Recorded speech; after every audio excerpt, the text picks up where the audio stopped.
So, people are watching, not just because of one person. All right, but they're watching because of me too. Me too. They're playing at LSU, watching for Angel 2. This arena has a capacity of 13,215 fans. In case you're wondering, in order to get that place half full, you need 6,607 fans to show up. They told us Angel Reese was the reason people watched women's basketball, that she wasn't just a player, she was the moment. So when the Chicago Sky played a WNBA preseason game at LSU, her old stomping grounds, everyone assumed it would be packed. But what actually happened? Embarrassing doesn't even begin to cover it. More than half the arena sat completely empty. Over 13,000 seats were available, yet only about 6,300 fans showed up. That's not even enough to hit 50% capacity. For a homecoming that was hyped as a major event, it looked more like a scrimmage nobody cared about. And let's be real, this isn't just a numbers issue. It's an exposure issue. Because if you have millions of followers, non-stop media coverage, and still can't fill your old gym, that says a lot. Like, other needle mover that is even remotely close to Caitlin Clark. Some will say it's just preseason, but that excuse doesn't fly anymore, not when Caitlin Clark is out here selling out entire arenas during practice games. It's a harsh contrast, but it matters, especially since Angel herself once said people watch because of her too. That Me Too energy, it didn't show up in the seats. Nobody showed up to this sucker. Nobody. Let me just blow this. Look at that. I noticed it right off the bat. Look, number one, look at all the purple seats down here in this lower bowl section. And then the entire top bowl, forget about it. Let's not forget, Angel played solidly. A double-double, clean shooting. She even got a pop from the crowd, the small crowd. But here's the catch, she wasn't playing against seasoned pros. Some of those athletes weren't even WNBA level. And even with the performance, it wasn't enough to draw serious attention. So what does that say about her draw? Fans online love to hype Angel up. Millions of followers, endless retweets, viral TikToks. But when it's time to actually show up and support in real life, they vanish. Those 5 million Instagram followers couldn't even get 7,000 people in the door. And let's not pretend it was about ticket prices. Some seats were selling for $15. $15, that's less than a pizza. They didn't open the upper bowl. They did not open the upper bowl, and the lower bowl was half empty. It was at under 50% capacity.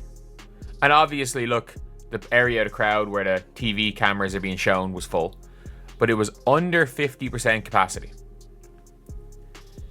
The truth is, Angel Reese might be a social media star, a branding success, maybe even a future influencer empire. But when it comes to putting fans in the stands, the numbers don't lie. She's not moving the needle like some claim. And while the media keeps spinning narratives, the scoreboard tells a different story, one that's a lot less glamorous. So the next time someone says Angel Reese is carrying women's basketball, just remember this night. Because if she can't even fill her old home court, what does that say about her real impact? And what happens next might expose even more. Narrative about people are watching for Me Too, people are showing up for Me Too, that narrative that's bullshit. Don't let anybody try to blow smoke up your ass. And look, you don't need to be a numbers genius to see the problem here. The stadium holds over 13,000 fans, but barely 6,300 showed up. That means not even half the seats were filled. And no, this isn't just a slow preseason excuse. This was Angel Reese's return to LSU. If she really was the draw the media keeps claiming, this place should have been packed wall to wall. And some people were saying, by the way, that literally there were some $15 tickets out there. Oof. Oof. Let that sink in. A crowd below the halfway mark, and the very place where she became a star. Her supposed homecoming didn't even meet the bare minimum for a decent showing. And here's what makes it worse. These seats weren't expensive. Some tickets were floating around for as low as $15. That's less than a fast food combo. So what was the excuse? All this hype about millions of followers, magazine covers, and endorsement deals, yet when it came time to show up and support her in person, crickets. Half the arena looked like a ghost town. Whole sections of purple seats stood untouched, and it wasn't just the upper deck. Even prime lower bowl seats were left wide open. That's not just disappointing, it's damning. Like, this is to be expected. This is to be expected because, again, we saw Sky, as far as home games, not get the greatest coverage or not have to sell the most tickets. Like, the needle is Caitlin Clark, and you can add realistically whatever you want. You can add. This wasn't a neutral site or some forgotten town. This was her turf, LSU, the place where she built her brand. So if she can't fill a familiar arena filled with her own fans, what happens when the Sky hit the road? If she really had the power to move the needle, this would have been a statement game. Instead, it turned into a warning sign. And this leads to the bigger question nobody's asking. What if the media overhyped Angel Reese from the start? What if the social buzz doesn't actually translate to real basketball interest? Because when thousands of seats go untouched, despite low prices, heavy promo, and a supposed fan base ready to ride for her, then something deeper is being exposed. And trust me, what happened next makes this look even worse. Individuals, there's only one that people are going to go out and watch. And it's not Hailey Van Lith, and it's most definitely not Angel Reese. Because nothing has changed with the addition of Hailey Van Lith. And in fairness, Hailey Van Lith I thought was good, really good last night. Angel was fantastic last night. Again, just like Angel Reese didn't hold back last season. She made it crystal clear. People aren't just tuning in for Caitlin Clark, they're watching for her too. That was the claim. But when it came time to prove it in front of a home crowd, the silence in that arena said everything. Thousands of empty seats sent a message louder than any soundbite. Fans had the chance to show up, cheer her on, and make that bold statement true. But they didn't. And it wasn't just a little short, it was way off. The building wasn't even halfway filled, and for someone who claims she's part of the reason for the sports rise, that's not just disappointing, it's embarrassing. Let's be honest, this was supposed to be her moment, her return, a victory lap on her old court. But the reality didn't match the ego. The hype didn't hold up. Fans didn't buy in, and worse, many didn't even bother. If Angel truly had the power to pull people in like she said, why was it this empty? That comment, because of Me Too, was supposed to spark a movement, but instead, it exposed something bigger. Social media buzz doesn't always equal real-life support. And when the lights came on, the receipts didn't back the claim. Not even close. But this wasn't the end of it. I've tried to tell you guys, you heard me say it on this channel. A lot of Angel Reese fans are not basketball fans, and they are proving it. They proved it last night without a shadow of a doubt. That was one of the most embarrassing things I've ever seen. You might be like, Angel Reese has millions of followers on Instagram, on TikTok, all over social media. But here's the uncomfortable truth. How many of those people actually care about basketball? Because if even a small chunk of that following showed up to support her in person, that arena wouldn't have looked so empty. But it did. And it wasn't just a few gaps. It was a sea of open seats. This wasn't just a bad turnout. This was a wake-up call. The crowd didn't even hit half the building's capacity. That's not a glitch. It's a message. Her name might trend online. Her outfits might go viral, and her posts rack up likes. But none of that put fans in seats. The hype? It's real online. But in real life? Completely missing. Has got a career as a content creator, as an influencer, Instaface. Shout out to Bill Belichick and everything he's got going on. I mean, you know, podcast. Yeah, hell yeah. Go for it.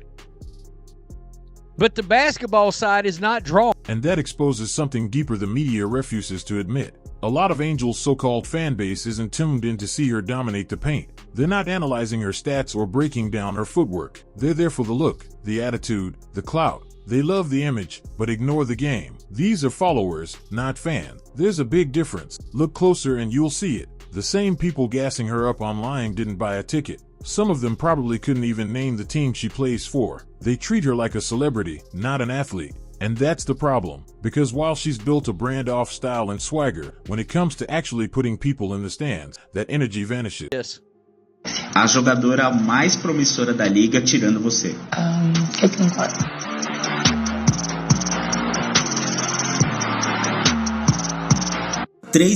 Okay, that was her answer.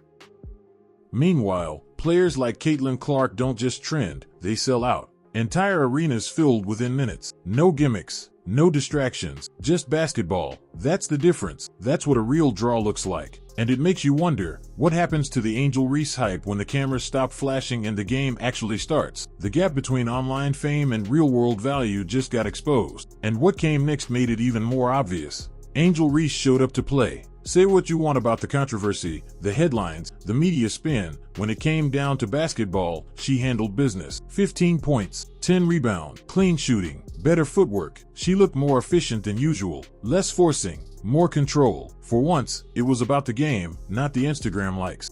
Picked up right where she left off. 15 points, 10 rebounds, 4 for 7. The double-double. The double-double is back. The double-double is back. Angel Reese is back. Chicago Sky is back.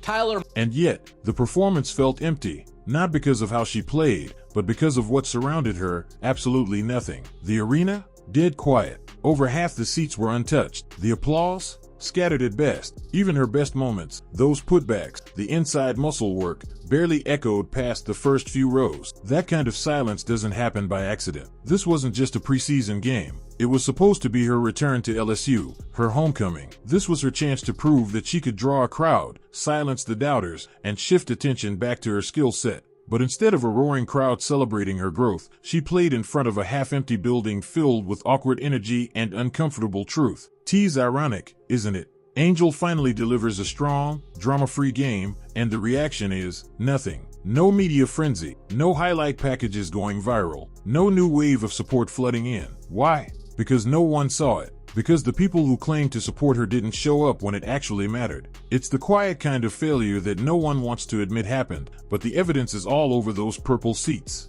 Even worse, this wasn't against a powerhouse team. The competition wasn't fierce. Some of the players she was up against weren't even WNBA level talent yet. She was dominating lesser talent in front of empty seats. And that doesn't exactly scream face of the league, does it? And here's where things get even more frustrating. Reese finally gave the performance her fans always say she's capable of, but they weren't there to witness it. The same fans who claim she's underrated and overlooked vanished when it came time to support her in person. This game should have been a celebration. Instead, it turned into a lonely showcase. It raises a harsh question. If Angel Reese plays her best game and nobody watches, did it even matter? But the most revealing moment came after the buzzer, and it told a story the media refuses to cover. Let's be honest, this wasn't some overpriced event that priced out the average fan. Tickets were going for as low as $15. $15. That's cheaper than most movie tickets, a fast food order, or even a hoodie from her own merch line. And yet, thousands of seats stayed empty. That's not just surprising, it's humiliating. People love to make excuses when turnout is bad. They blame timing, location, lack of promotion.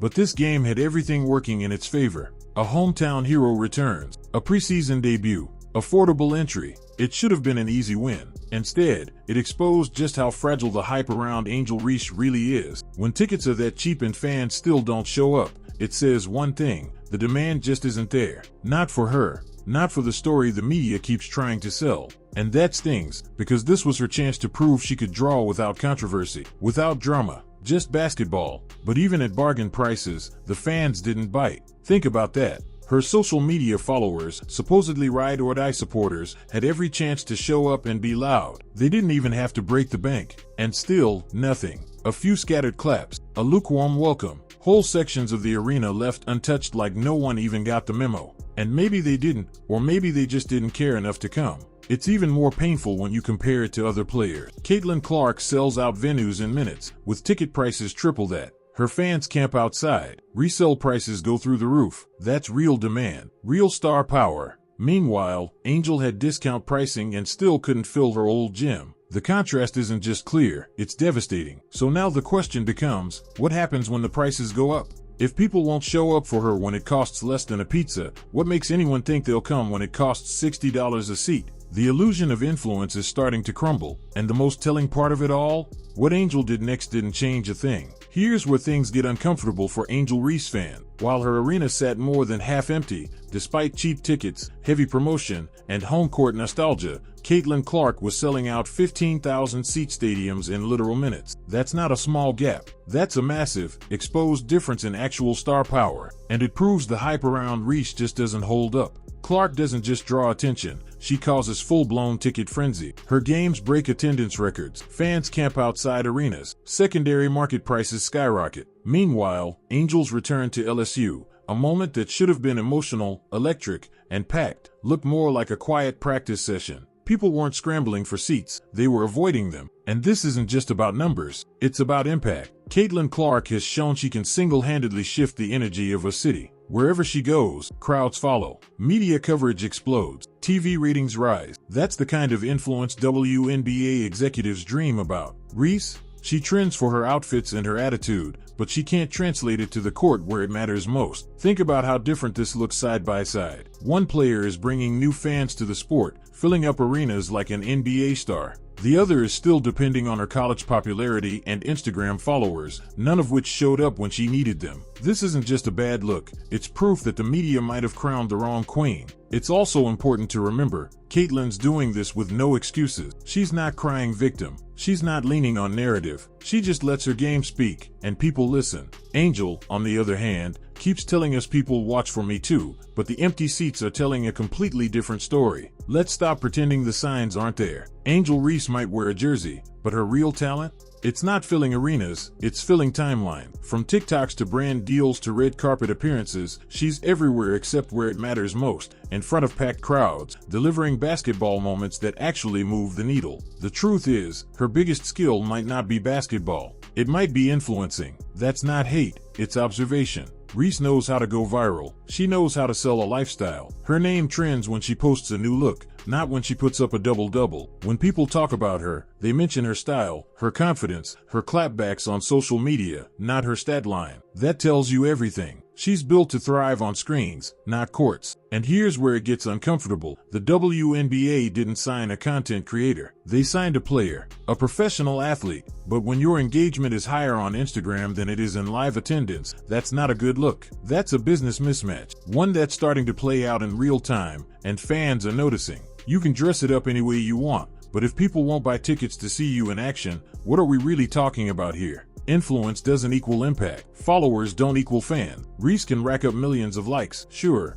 but those likes didn't show up in Baton Rouge. They didn't cheer from the stands. They didn't even care enough to grab a $15 seat. That's the cold reality. This isn't a knock on her presence. It's a spotlight on what that presence actually means. She's great at promoting brands, curating moments, and getting people talking. But when the game starts, that spotlight fades. She's not creating highlight reels that dominate sports talk. She's not shifting viewership. She's just there. Popular on social, forgettable on hardwood. Meanwhile, her peers are building legacies on the court. Caitlin Clark doesn't need a designer fit to go viral. She just needs a basketball. She's turning pure skill into national buzz. And that's the difference. One plays to the camera, the other plays to the crowd. And the more this plays out, the more it becomes clear. Reese isn't leading the WNBA into a new era. She's building her brand while the real work is being done by someone else. Angel Reese may dominate headlines and social media feeds, but the empty seats, weak ticket sales, and silent crowds told the truth the media refuses to admit. From cheap tickets no one wanted to buy, to a performance no one showed up to see, this wasn't just a bad night,